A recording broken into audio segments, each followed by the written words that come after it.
editing skills. What's going on, guys and gals out there? It's your boy, or man, however you choose to look at me. I want to do a quick first thoughts on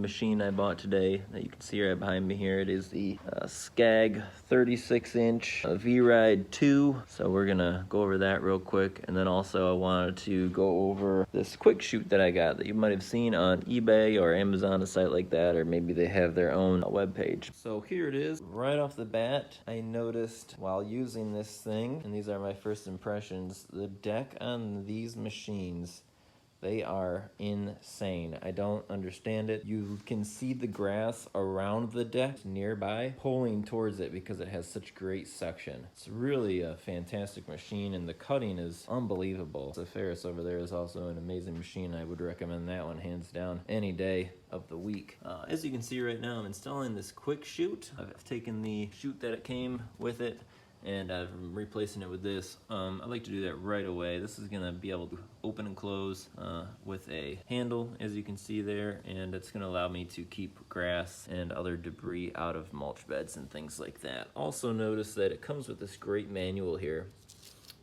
They have step-by-step instructions. It shows you the machine that you're gonna be installing this on.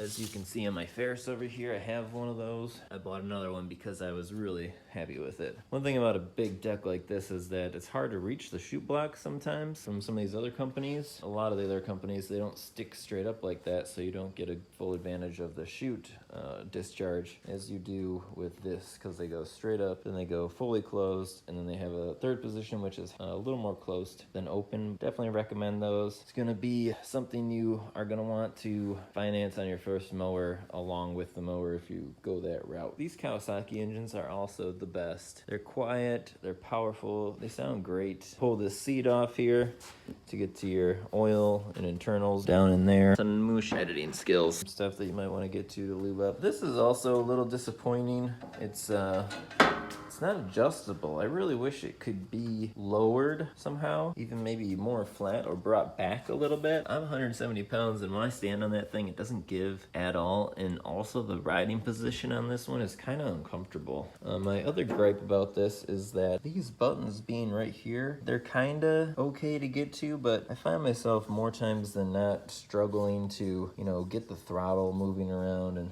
the choke even, that you really don't have to use that much because these Kawasaki engines just rip right out of the gate. That's it. It's kind of annoying. Throttle's not terrible, but I would have put the blade or something right here. Boom, boom. You got a whole front here that you could have used. Maybe they put that there to protect it, but it's probably not as big a deal as I'm making it. This is lower the deck and pull it up. It's fairly easy. Your 6-year-old nephew is not going to be able to pull that up. Over here is your brake.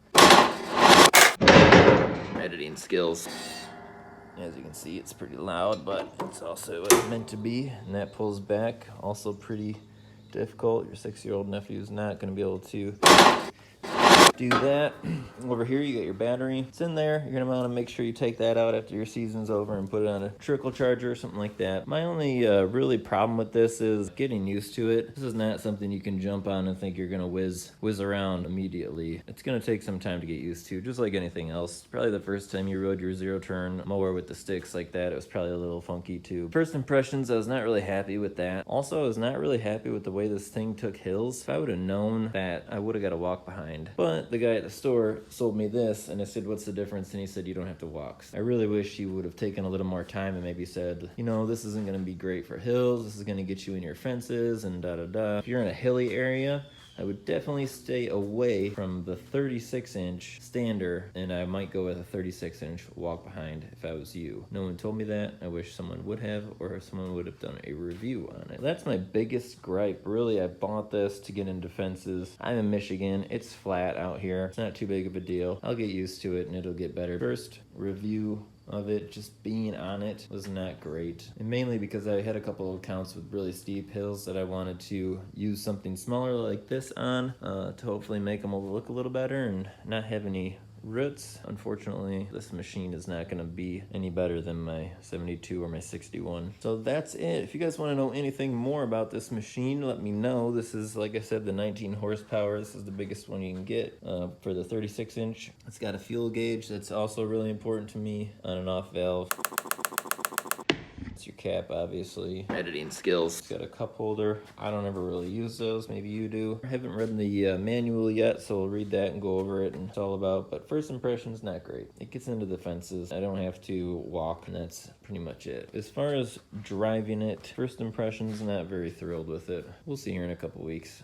Mainly, I wanted to point out a few pointers on installing this QUICKSHOOT. I got mine on eBay. I believe they're just over $300, but totally worth it to keep grass and leaves and things like that out of your mulch beds. The instructions go over it pretty easy here. The only thing that they don't mention, this guy right here, they don't show you what it's connecting to, and I figured that out on my own. So first, it says, you know, line this bar up, which is right here, and I'll show you this.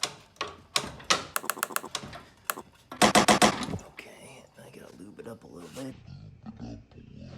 Editing skills.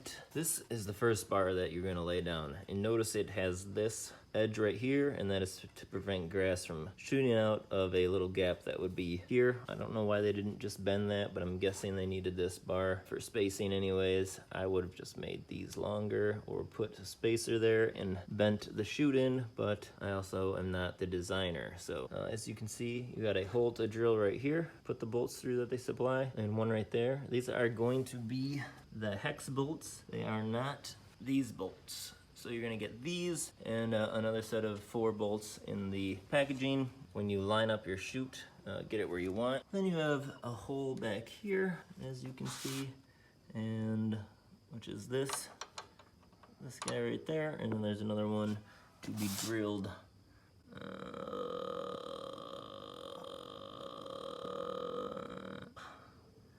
There's another one and a spacer to be drilled like right next to it, which you will see. Editing skills. There it is. So those two guys right in line with each other are the other 2 bolts. Once you do that, you kind of tighten it down, make sure everything is where you want it. You're going to want to line this up before you drill the holes and mark them with a marker like the instructions tell you to do. When it comes to the handle, I found it best to have it all the way back. It will be loose right here, these 2 bolts, just under these 4 that you'll install for the handle.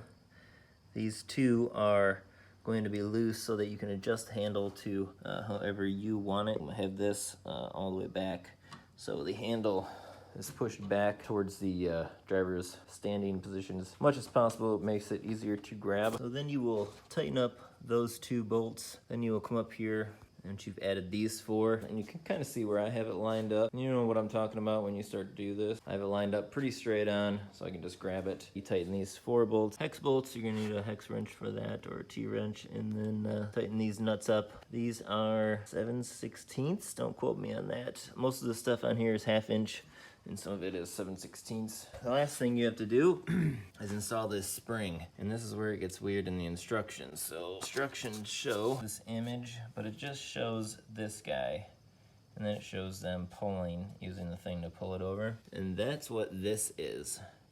So they're showing you that, but they're not showing you this. This is what you need to attach it to. This is a bolt that will be a bolt without this nut on it. You pull this over that, and then you'll have this lock nut that comes with the packaging, and you just tighten that down a little bit. You want to leave a tiny bit of room between that spring and this other nut.